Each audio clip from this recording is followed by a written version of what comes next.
शुभं करोति। 20 वर्ष तिला भेटण्याची वाट बघत होतो मी। रोज फोनवर रडत तिला बोलवत होतो मी।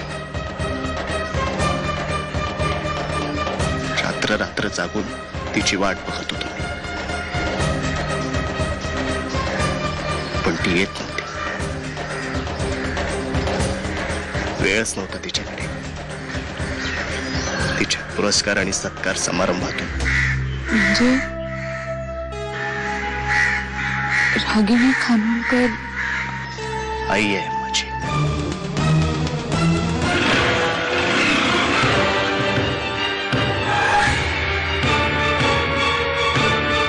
डोंगरे साहेबांचा फोन होता तुमच्यासाठी।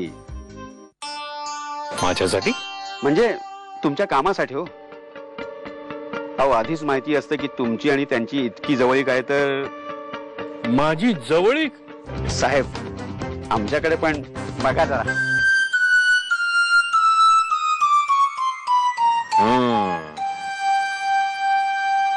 नाही बघावंच लागणार आहे।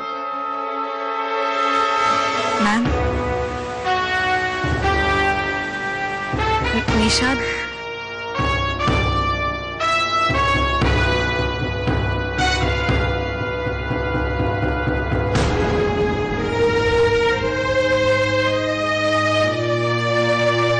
तुम्हाला कोणी सांगितलं हो माझ्या घरात लग्न आहे ते? कुणी सांगितलं म्हणजे आपलं ते कुणी सांगितलं म्हणजे कशाला कोण सांगायला पाहिजे? काय आपल्या एरियात काय घडतंय काय नाही घडत हे आपल्याला कळायला पाहिजे ना, नाहीतर आपण कसले लोकप्रतिनिधी? अच्छा अच्छा। अहो पण तुमचा आणि माझा गाडीचाही संबंध नसताना तुम्ही का मागे लागलाय माझ्या? मी कुठं मागे लागलो? मी तर तुम्हाला हेल्प करतोय। परत जर माझ्या वाटेला गेलात ना, जर माझ्यासाठी कुणाला फोन केला तर याद राखून ठेवा तुम्हाला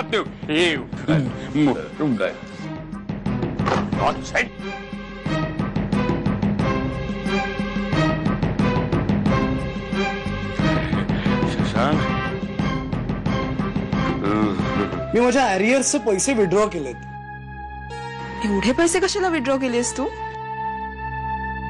श्रेयाच्या लग्नासाठी।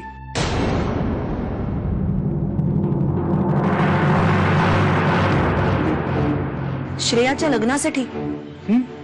अरे पण हे पैसे कुठेतरी इन्व्हेस्ट करायचे असं ठरवलं होतं ना आपण।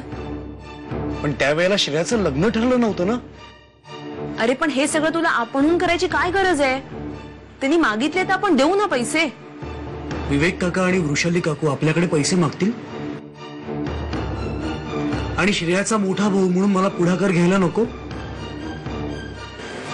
ओके फाईन, पण हे सगळं तुला माझ्याशी डिस्कस करायचं नव्हतं।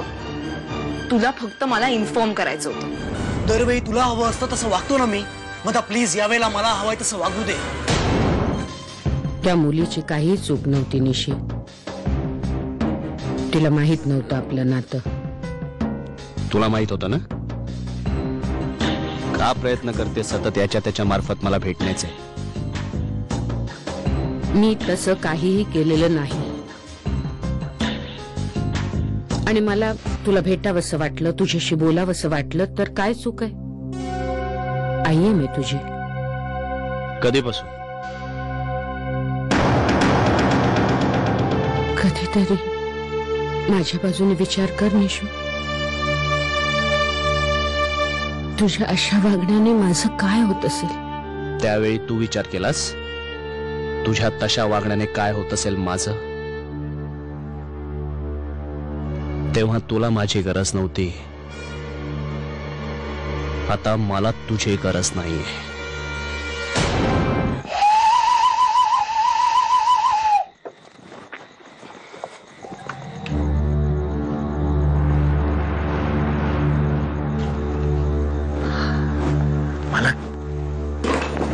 आलीच वेल होट गुमा सीढ़ी बजा के बोल भैया आलीज वेल। अबे नाच ना नाच भैया आलीज